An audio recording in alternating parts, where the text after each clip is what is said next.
Weight loss solutions are not one size fits all. Hers makes it simpler to get started and stick with a weight loss plan, backed by expert-guided online care that puts your weight loss goals first. These include oral medication kits or compounded GLP-1 injections. Through Hers, pricing for oral medication kits start at just $69 a month for a 10-month plan when paid in full upfront. No hidden fees, no membership fees. You shouldn't have to go out of your way to feel like yourself. Hers brings expert care straight to you with 100% online access to personalized treatment plans that put your goals first. Reach your weight loss goals with help through Hers. Get started at forhers.com/4u to access affordable, doctor-trusted weight loss plans. That's forhers.com/4u, forhers.com/4u. Paid for by Hims and Hers Health. Weight loss by Hers is not available everywhere. Compounded products are not FDA approved or verified for safety, effectiveness, or quality. Prescription required. Restrictions at forhers.com apply.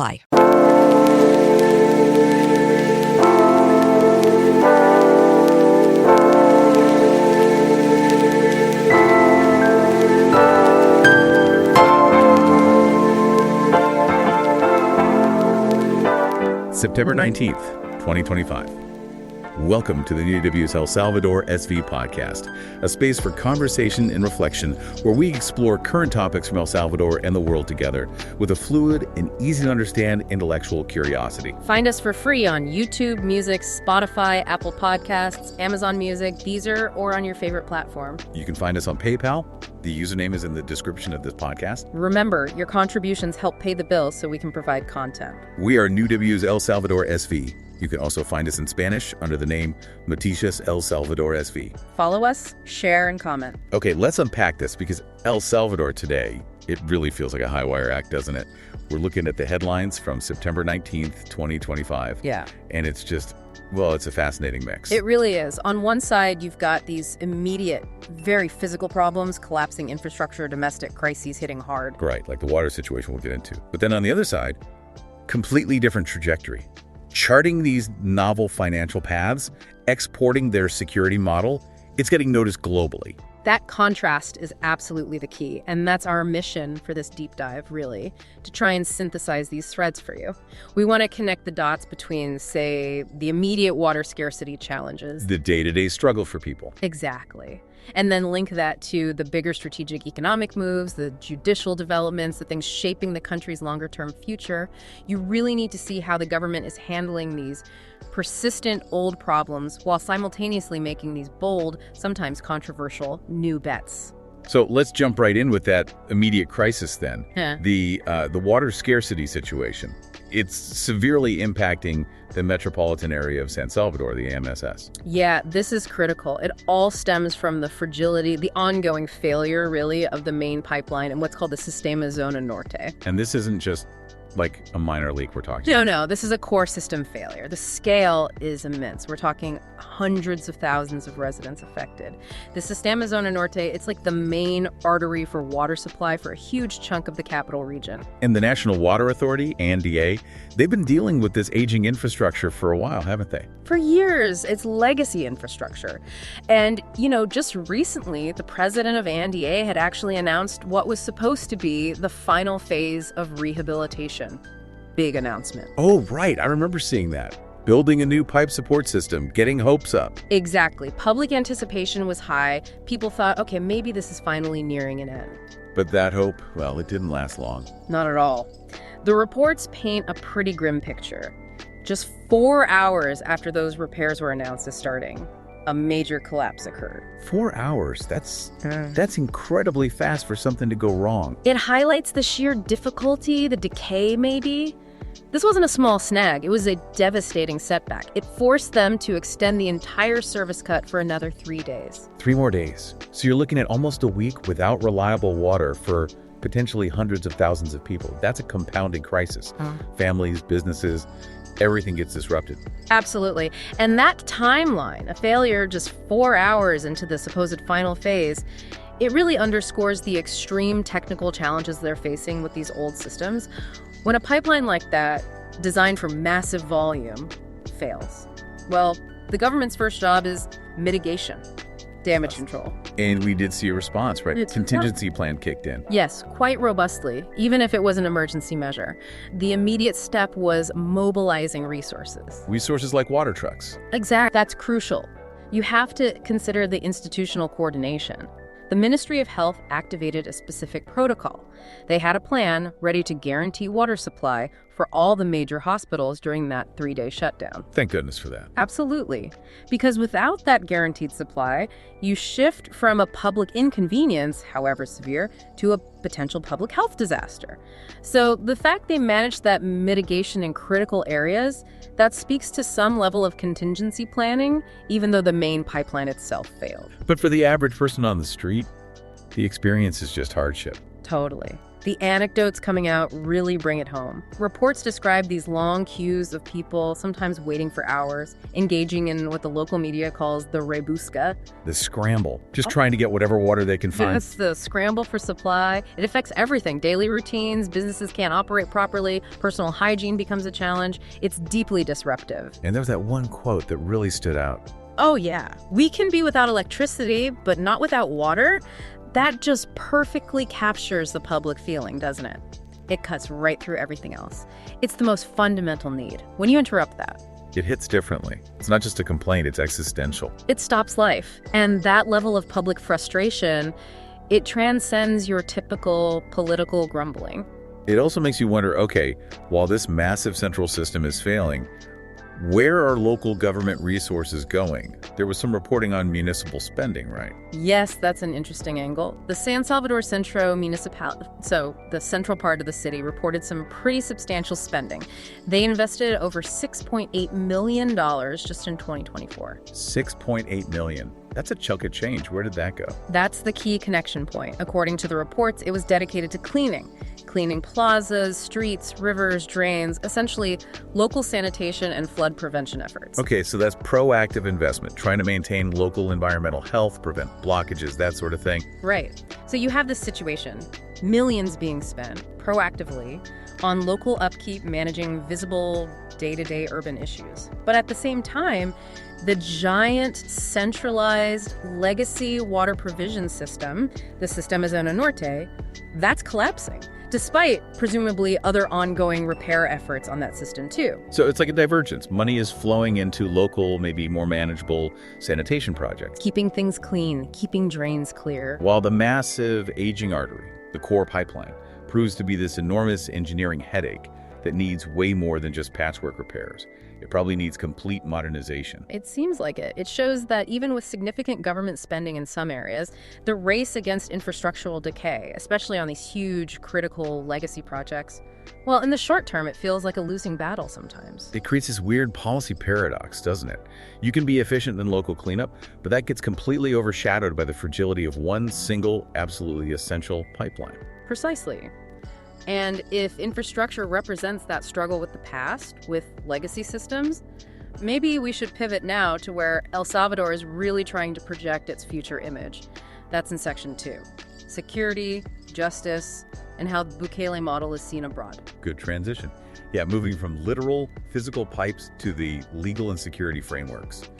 You won't see the engineer that slams the Nissan Rogue's door 13,920 times. Or the corrosive chamber that simulates 15 years of life in 5 months. Or the Rogue heat-baked for over 300 combined hours. What you will see is a vehicle that can take punch after punch and keep rolling. Nissan, #1 in new vehicle quality among mainstream brands by J.D. Power. We put it through the worst, so you get its best. For J.D. Power 2025 U.S. Initial Quality Study Award information, visit jdpower.com/awards. Awards based on 2025 model year. Newer models may be shown. This is where El Salvador has gained so much international attention, for better or worse. Let's start with a major judicial update, that high-profile case involving the former mayor, Ernesto Moixant. Right. The case regarding his alleged negotiations with gangs. This is a foundational case for the current government's narrative about breaking with the past. Moixant is accused of illicit negotiations, basically dealing with the very criminal structures the current administration's cracked down on so hard. Exactly. And the verdict, the fallow, was expected recently, but it's been rescheduled. Okay, do we know the new date? Yes, the sources confirm the new date for that crucial verdict is September 30th. Why is this specific verdict so significant? What's the weight behind it? It symbolizes a judicial reckoning. It's about holding the previous political class accountable. specifically for their alleged relationship with gangs. A conviction would powerfully reinforce the narrative that the state is cleaning house, drawing a very thick line saying past accommodations with criminal groups won't be tolerated anymore. So high stakes in the courtroom.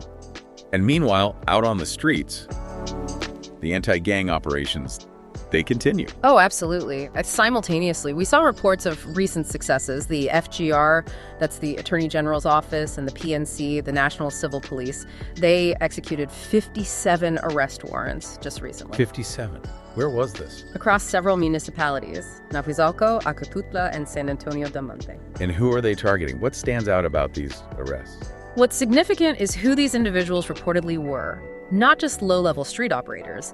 The reports specify they were MS-13 members and, crucially, collaborators, people responsible for supplying and aiding gang members who were hiding out deep in the mountains. So hitting the support structure. Exactly. That detail tells you a lot about the current strategy. It's not just about mass incarceration, though that's obviously a huge part of it. It's also about systematically dismantling the logistics, the finances, the networks that allow these groups to survive and operate, even when under pressure. Arresting suppliers and collaborators aims to choke the gang's lifeline. It shows how comprehensive the crackdown is intended to be. And the immediate result, the one the government always highlights, is the security metric itself. Right, the positive metric. September closed another day, reportedly, without any violent deaths nationwide. And that metric, that reduction in homicides, that's the cornerstone, isn't it? It's the absolute cornerstone of the model's success narrative. The drop in homicides is undeniable, it's dramatic, and it's the main reason the security policy has gained such global, notoriety and interest. But as we always try to do in these deep dives, we have to look at it from multiple angles. We have the government's results, but we also have the external scrutiny. Essential balance. You have to view those impressive metrics through the lens of how they're achieved. And that brings in the critiques, particularly regarding the methods used. So the critique comes from? Well, prominently, Human Rights Watch, HRW, they released an analysis that directly challenges the methods. They specifically mentioned the detentions of activists, naming Alejandro Enriquez and Jose Angel Perez, and characterized these detentions as arbitrary. Arbitrary detentions. And they used stronger language too, didn't they? They did. They went so far as to label these actions part of a campaign of repression aimed at silencing critics of the government and its policies. So you have this fundamental tension. On one hand, a security framework delivering unprecedented results, like 0 homicide days. On the other, critics alleging that the tools used, like the ongoing state of emergency, are being used to repress political dissent and basic freedoms. That duality is absolutely central to understanding governance in El Salvador right now. You can't really separate the outcomes from the methods and the debate surrounding them. Yeah. And yet, this very model, the one facing these strong internal and external critiques, it's actually gaining traction internationally. It's being considered for export. This is where it gets really interesting, as you said earlier. It really does. This takes the whole thing to another level. September 19th, 2025. Welcome to the New WS El Salvador SV podcast, a space for conversation and reflection where we explore current topics from El Salvador and the world together with a fluid and easy to understand intellectual curiosity. Find us for free on YouTube Music, Spotify, Apple Podcasts, Amazon Music, Deezer, or on your favorite platform. You can find us on PayPal. The username is in the description of this podcast. Remember, your contributions help pay the bills so we can provide content. We are New WS El Salvador SV. You can also find us in Spanish under the name Noticias El Salvador SV. Follow us, share, and comment. Okay, we're back, and we were just talking about that tension around the security policy, the results versus the critiques, and how that's fueling international conversation. You mentioned news out of South America. Yes, specifically Peru. There's a presidential pre-candidate there, Yamel Romero, who has publicly proposed applying the Modelo Bukele model, to tackle Peru's own severe problems with insecurity and crime. Wow. So literally calling it the Bukele model and wanting to adopt it. Explicitly. And this is significant. It marks a potential shift in perception. El Salvador, historically often a recipient of foreign aid and security advice, is now being positioned as an exporter of a security solution, a model to be emulated. What does adopting that model actually mean, though? Conceptually, what are other countries looking at? It means they're looking at El Salvador's approach. The aggressive use of mass detention under emergency powers, the consolidation of control over the penal system, the strong executive leadership on security matters. They're seeing that as a viable, actionable blueprint for their own domestic crime crises. It's a huge geopolitical validation of the strategy itself, isn't it? Regardless of the ongoing human rights debates that surround it back home. It certainly frames it that way on the international stage. And the efforts aren't solely presented as punitive either. There's a push to show community benefits. The Minister of Housing, Michelle Saul, was highlighted talking about this. What was your point? She pointed to the positive impact of building a new police headquarters in a place like La Campanera. Which was famously a very dangerous, gang-dominated area. Exactly. So establishing a strong new police presence there isn't just about enforcement, it transforms local life. That physical presence symbolizes increased public confidence. It demonstrates state control where it was previously absent. And that, in theory, allows other kinds of development and community life to return or take root. That makes sense. Security is a foundation for other things. And there's another angle, too, leveraging the penal system itself for community works. We saw reports about inmates described as privately held individuals participating in renovation projects. Oh yeah, like what kind of projects? Specifically, renovating a school. The Centre Escolar Caserío El Zabutal. So the idea being presented is tying the security measures back into community development, maybe even rehabilitation programs, showing a productive outcome for some of those detained under the security crackdown. Okay, interesting. That connection from judicial rigor and security to trying to rebuild or invest in infrastructure. That actually makes a pretty clean segue into our next section. Section 3, economy, finance, and global financial decisions. Right. If the national security apparatus is seen as strong and projecting outwards, the next big question is, how is the financial apparatus holding up? How are they managing the economy? Where do we start on the You won't see the engineer that slams the Nissan Rogue's door 13,920 times. Or the corrosive chamber that simulates 15 years of life in 5 months. Or the Rogue heat-baked for over 300 combined hours. What you will see is a vehicle that can take punch after punch and keep rolling. Nissan, #1 in new vehicle quality among mainstream brands by J.D. Power. We put it through the worst, so you get its best. For J.D. Power 2025 U.S. Initial Quality Study Award information, visit jdpower.com/awards. Awards based on 2025 model year. Newer models may be shown. economy? Maybe with trade. Let's start with a really fundamental statistic that anchors everything. A significant chunk, 25% of all Salvadoran exporters currently operating, ship their goods directly to the United States. 1/4, 25%. Yeah. Just to one market. It's enormous. That single ratio provides immediate context for almost every major economic decision the country makes. The health of the U.S. economy isn't just important, it's absolutely critical. That heavy reliance means they have to stay competitive in the region. Right. To keep that U.S. market share. Absolutely critical. Fierce regional competitiveness is demanded. And to maintain that edge, the government is actively promoting things like new certifications for what they call confident operators, operadores confiables. What does those certifications do? They're designed to streamline trade logistics, make things faster, more secure, more efficient for moving goods, especially to key partners like the U.S. It's essentially a bureaucratic effort, but an important one, aimed at greasing the wheels of that vital 25% export flow. Okay, so that's the external trade picture. Yeah. What about internal financial stability? There was that issue with the Casavi Savings Cooperative recently. Any updates on protecting savers? Yes, a key measure there. The superintendent of the financial system, the SSF, they stepped in to manage the fallout. They put out information confirming that savers with Casavi can access their savings, but up to a certain limit. There's a cap. What's the limit? The limit reported is $55,000. That's the threshold of protection being guaranteed. $55,000. Wow. Why is that specific figure important for the average person who might have had savings there? Well, it's a pretty robust limit. It's designed to prevent wider panic by guaranteeing deposits up to $55,000. The SSF ensures that the vast majority of small and medium savers are fully protected.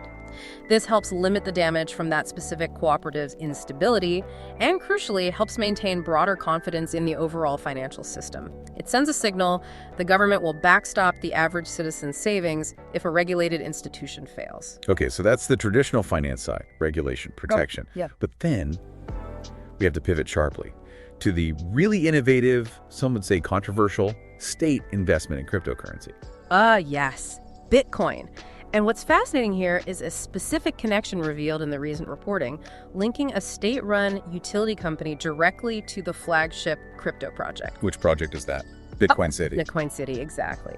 The reports indicate that Legeo, that's the state-owned geothermal energy producer, utilized $4.2 million specifically for the Bitcoin City project. Legeo. They generate power from the volcanoes, right? Yeah. Geothermal energy. Precisely. A fixed, physical, generally profitable state asset. So they took $4.2 million from selling essentially volcanic energy. From that guaranteed state revenue stream. Fit it directly into Bitcoin City. That's what the reporting indicates. This is a really tangible link. It formalizes the state's risk exposure to this highly experimental project. It's an unusual form of self-financing, you could say. Instead of relying solely on external funding, like the often discussed but seemingly delayed volcano bonds. Right, those haven't fully materialized yet. They seem to be using guaranteed profits from a core state energy enterprise as seed money. It shows a deep commitment, using domestic financial muscle, to push Bitcoin City forward. It also tells you something of the structure, doesn't it? That Bitcoin City isn't purely a private or speculative venture floating out there. It's being financially anchored, at least in part, by essential public sector companies. That appears to be the case. And speaking of state finances more broadly, there's another significant item. The Ministry of Finance, Hacienda, is set to receive a big budgetary reinforcement. $250 million. Wow, $250 million. That's a massive reinforcement. What would that typically be used for in the current climate? A reinforcement of that scale strongly suggests the government is shoring up its fiscal accounts. It could be earmarked for several critical things, potentially covering debt service payments, maybe injecting needed capital into ongoing major infrastructure projects that are hitting budget limits, or just ensuring overall budgetary stability, perhaps anticipating global economic turbulence. Flexibility, basically. Exactly. Given the mix of internal pressures, like the water infrastructure issues and external factors, it looks like a strategic move to secure financial flexibility and meet immediate demands. And speaking of those external factors, that global turbulence, we have to bring in the big news from the U.S. Federal Reserve this week. Right, a major global signal. The reports highlighted that the U.S. Fed cut interest rates. It's the first time they've done it in 2025. And the reason given? Explicitly linked to managing risks to employment within the U.S. economy. They're worried about jobs. Okay, so connect the dots for us. Why should that Salvadoran exporter, the one relying on that 25% U.S. market share, care deeply about the Fed cutting rates because of U.S. job risks? Because a rate cut is the Fed's way of trying to stimulate a softening U.S. economy.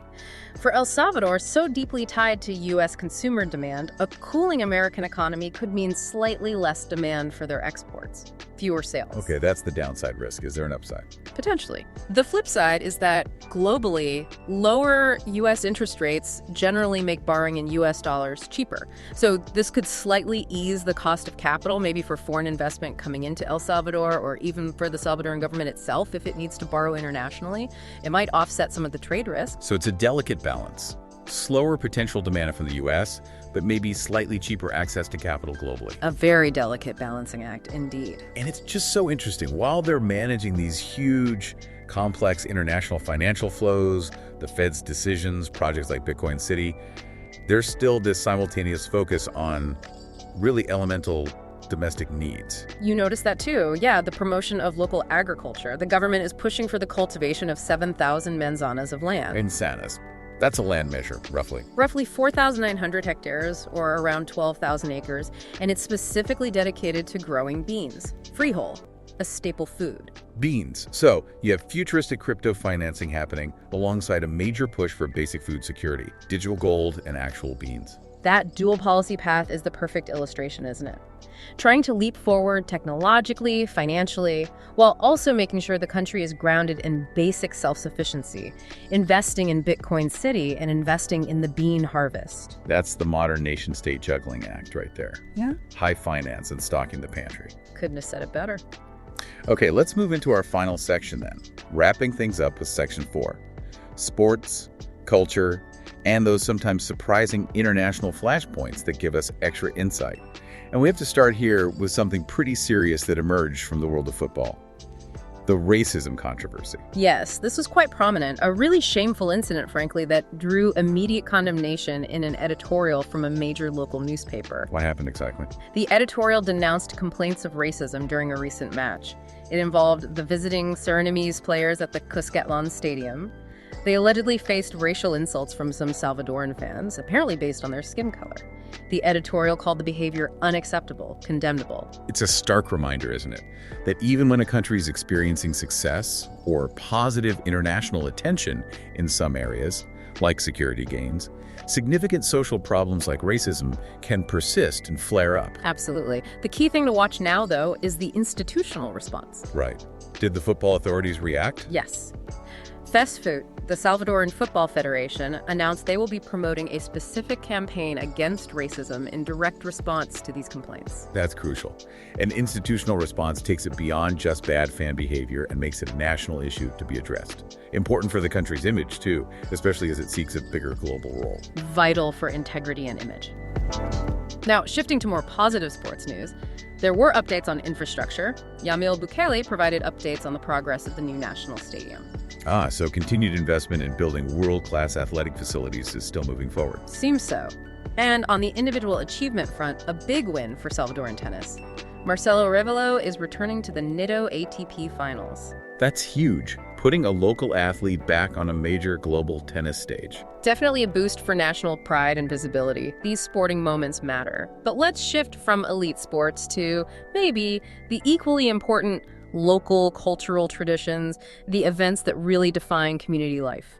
Yeah, the reporting highlighted a couple of festivals happening, packed with local flavor. Right. First up, the 8th edition of the Festival del Tamal. The Tamale Festival, where's that taking place? In San Pedro Perulapan, which is in Cuscatlán Norte.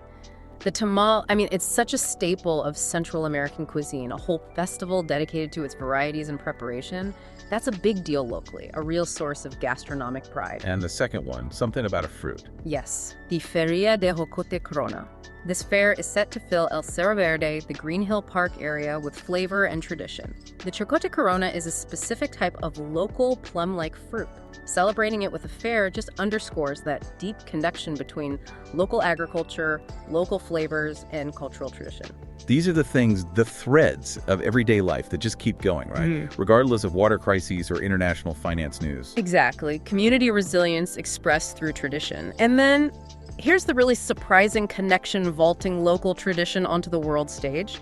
The band Las Hermanas Flores. What about them? They're legends. Get this.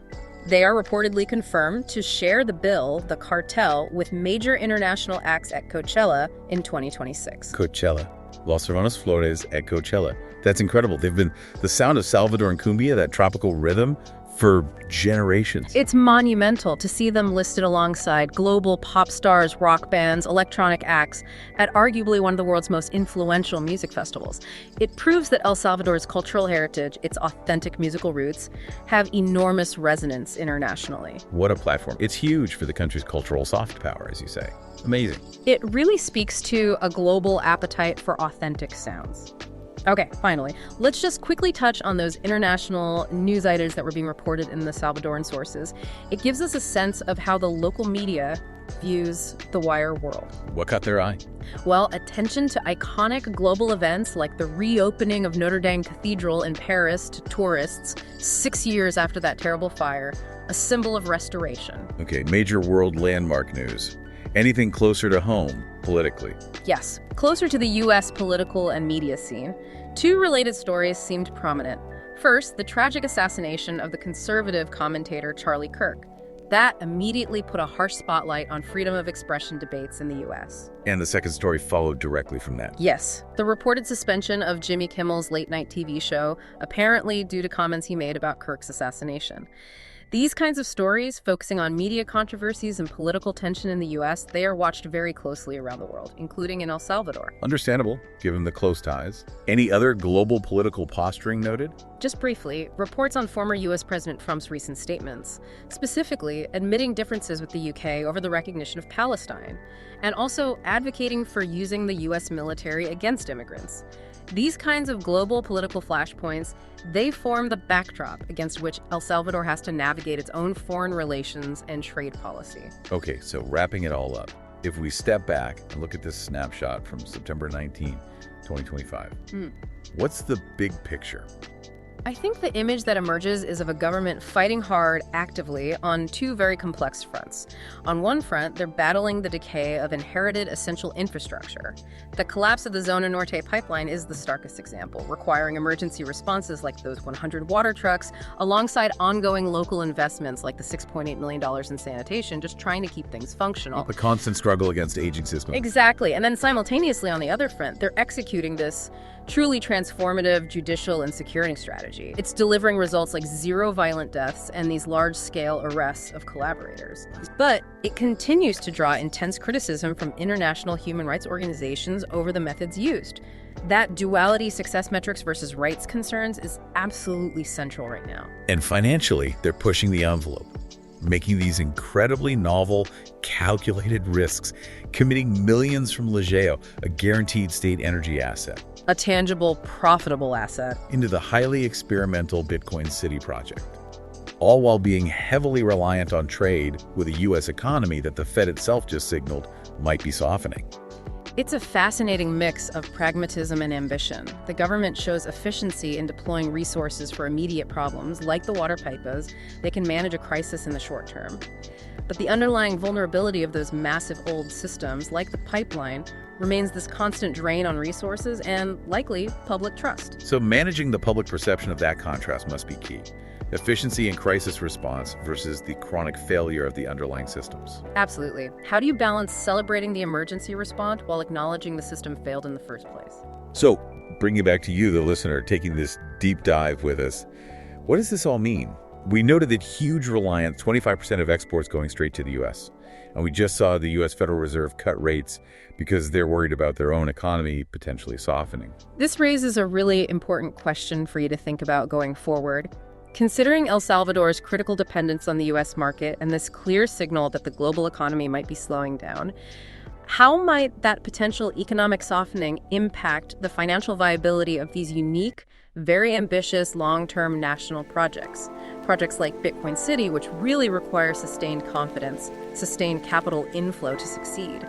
How vulnerable are those futuristic bets to a cooler global economic climate in the coming year? That tension between the global economic reality and that powerful national ambition, that seems like the challenge to watch. It really does. That's the space where policy meets reality. Definitely food for thought. Thank you for joining us on this deep dive today. We really encourage you to keep exploring these interconnected threads.